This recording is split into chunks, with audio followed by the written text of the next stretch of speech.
And that's why I think that he needs to be talked about more. I think it's easy for people to forget about a player that's having a big year in Minnesota. You saw it a bunch of times with Joe Mauer and Justin Morneau. This needs to be recognized.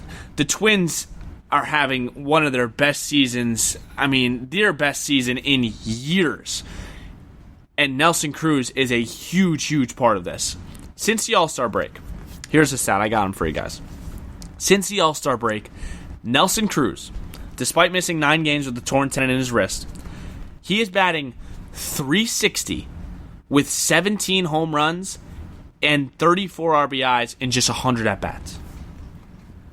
.360, 17 homers, and 34 RBIs in just 100 games. And he is not being mentioned in the MVP discussion, which, once again, I understand he should not be the MVP. Mike Trout is the MVP right now. Alex Bregman is second.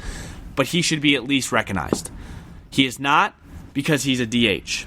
I think it's kind of foolish, but Nelson Cruz can play the outfield if they needed him to. He's gotten to that age, though, where the Twins just want him to bat. And he has been he's been the best free agent signing in the MLB this year. He's come in, provided a stability in the clubhouse. He has experience in big games. This is a guy that won the ALCS MVP in 2011 with these Texas Rangers. Once again, it's unfortunate because the media and the market that the Twins play in, they just don't get the attention that they deserve when guys have huge years. And Nelson Cruz is having that year. I just wanted to point that out.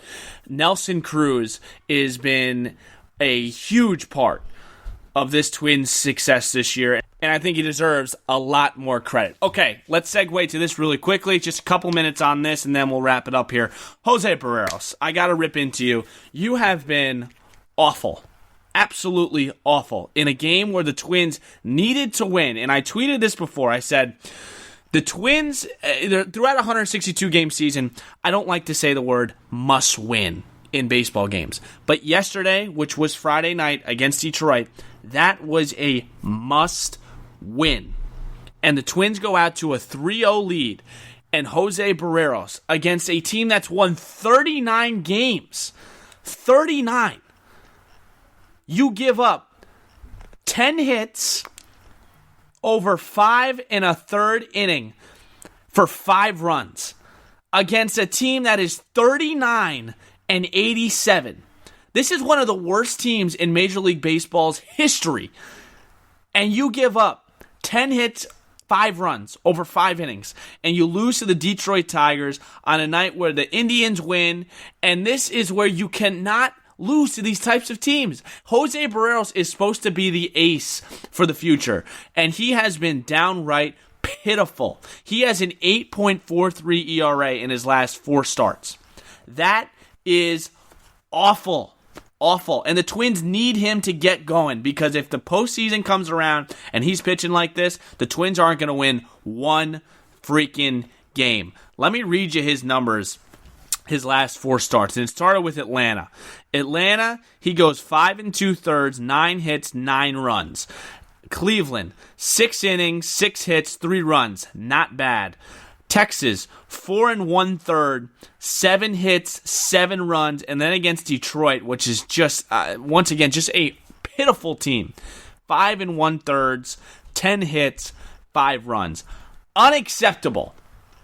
Unacceptable. And the bullpen isn't, they have no room to talk either. But for the Twins to make a run in the postseason, they have to get Jose Barreros to get back to where he once was. Odorizzi really isn't supposed to be the number 1 guy on this team. It's supposed to be Jose Barreros. That's what the Twins expected. He needs to get his head out of his you-know-what, because he has been downright awful. Not bad. He's been awful. Dreadful. He doesn't even give them a chance to win. You're up 3-0 against the Detroit Tigers, who's won 39 games. Twins won 39 games in the first 2 months of the season. And you're home, and you've been terrible the last 3 starts. You would think you'd maybe edge your focus a little bit more. You really focus in on getting right, getting your momentum back. This was a game where this is a feel-good game, right? You have college football season coming up. Alabama schedules, Little Sisters of the Poor to get their, they want to pound these guys. They want to try new things. This is that opportunity. Jose Barreros blew it. He had an opportunity to get back to where he once was. Even if he would have went 6 innings, 5 hits, 2 runs, you take it. And that would have won you the game. But instead, you crawl back. And you know what your next start's going to be? Against Cleveland. And Cleveland is chomping at the bit. This division is not even close to being over. As the Twins, who I said at first, they had the White Sox, the Tigers, and the White Sox again. They needed to go at least 12-3. And they are now 1-4 to start this homestand. Unacceptable. And if you want to make the playoffs, this ain't the way to do it. Big thanks to Chris Lowe for coming on today. Big thanks to my producer, Brandon Morton, Jim Suhan, and Matt Augusta, as always. I will talk to you guys next Sunday here. Thank you all for listening. And as always, we are on SoundCloud, TalkNorth.com, iHeartRadio, and iTunes. Be good, everybody.